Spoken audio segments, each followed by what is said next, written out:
Olá, nono ano, tudo bem com vocês?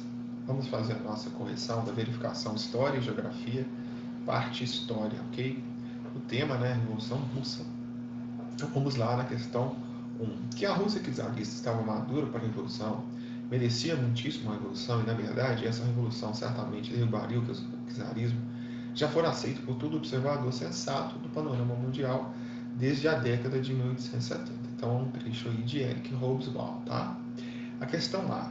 Com base nessa afirmação, explique a situação econômica da Rússia antes do processo revolucionário de 1917 acontecesse. Então, a situação econômica da Rússia, de acordo com a minha resposta, lembrando que a resposta de vocês não tem que estar necessariamente igual à minha, mas deve abranger aí o que está pedindo na questão, tá bom? Antes que a Revolução acontecesse, a Rússia vivia uma situação econômica marcada pela questão do atraso. Grande parte do país dependia da produção agrícola e os camponeses viviam subordinados ao mando de uma pequena faixa de grandes proprietários de terra. Ao mesmo tempo, a industrialização do país se dava pela força do capital estrangeiro e da exploração sistemática de uma classe operária em formação.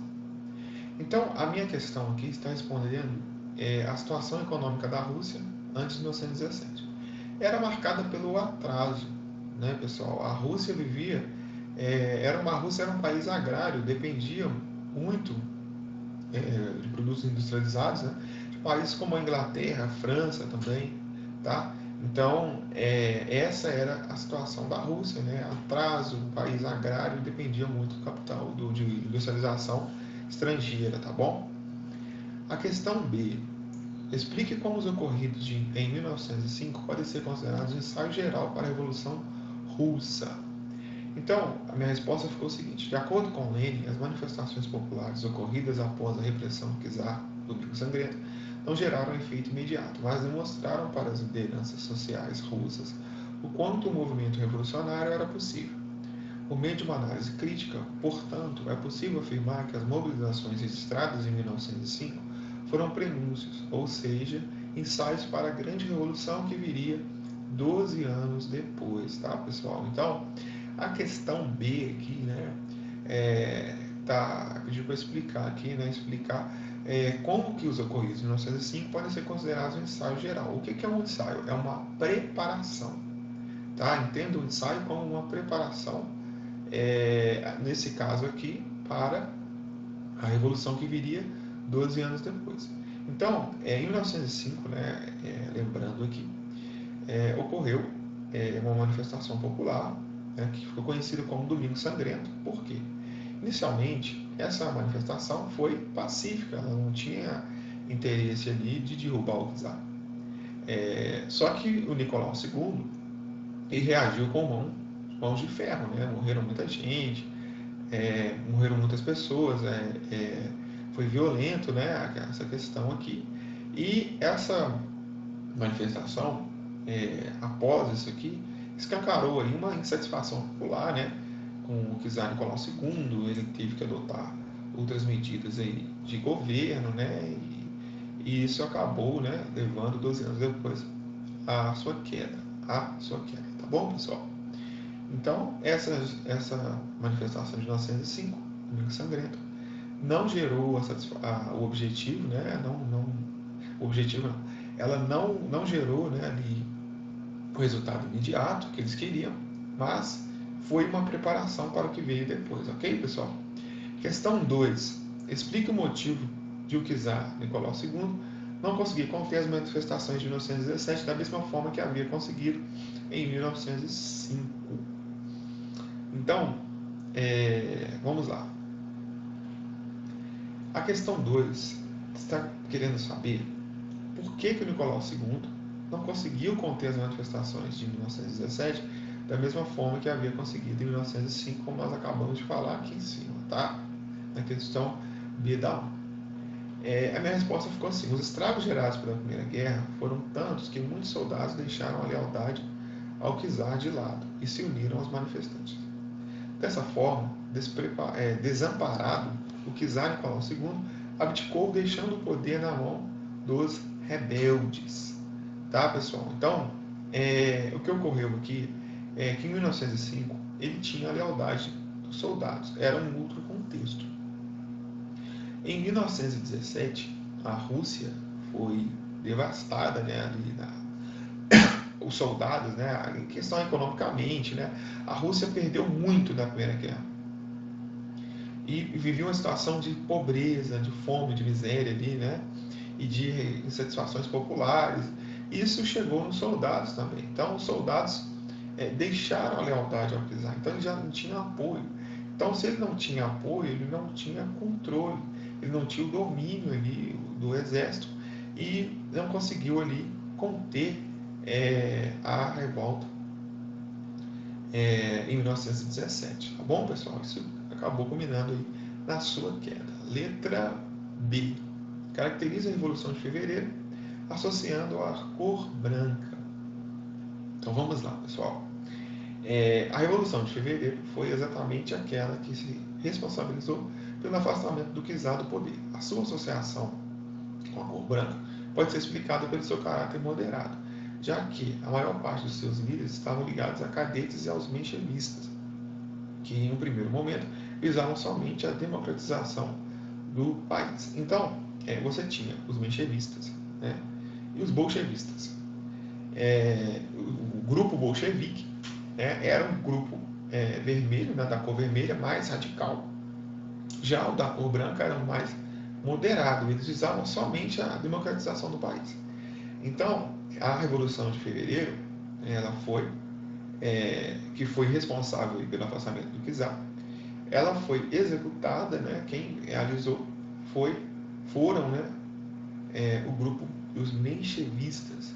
Tá bom, pessoal?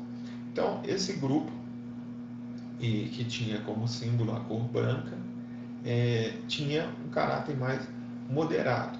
Tá bom? Já o grupo vermelho, o bolchevique, dos bolchevistas, eles tinham um caráter mais radical, né? Tanto que a execução da família do Nicolau II, né, dos Romanov, foi a mando aí do grupo dos bolcheviques, grupo vermelho, tá bom, pessoal?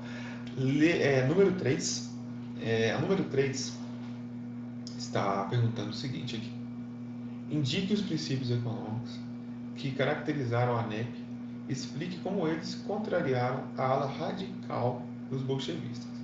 Então, a resposta é um pouco grande, pessoal, mas é necessário ressaltar aqui que a ANEP trazia consigo uma série de características, como a abertura da Rússia ao capital estrangeiro, a atuação legalizada de investidores em indústrias privadas, a liberdade para a circulação de moedas, permissão para a existência de diferenças salariais e a permissão para a existência de um comércio interno. Como você pode perceber, essas características não eliminavam completamente os traços capitalistas da economia russa, o que, sob o ponto de vista da ala radical, bolchevista, defensor da socialização imediata da Rússia, era inaceitável. Então, o que ocorreu, pessoal, é que o Lenin disse aquela frase famosa, né, que era necessário dar um passo atrás para dar dois na frente logo em seguida, depois, né, dar dois em seguida depois. Então era necessário a Rússia recuar aqui, não dava para implantar o socialismo de fato na Rússia agrária, né, o país tinha que desenvolver primeiro para depois implantar o socialismo. Então, a NEP, ela adotou aí características capitalistas para o país desenvolver e em seguida, mais tarde, né, seria a implantação do socialismo como eles queriam antes, tá? O socialismo de fato. Então a NEP aí foi um passo atrás. Esse passo atrás significa abrir para o capitalismo, para desenvolver o país, para depois implantar o socialismo.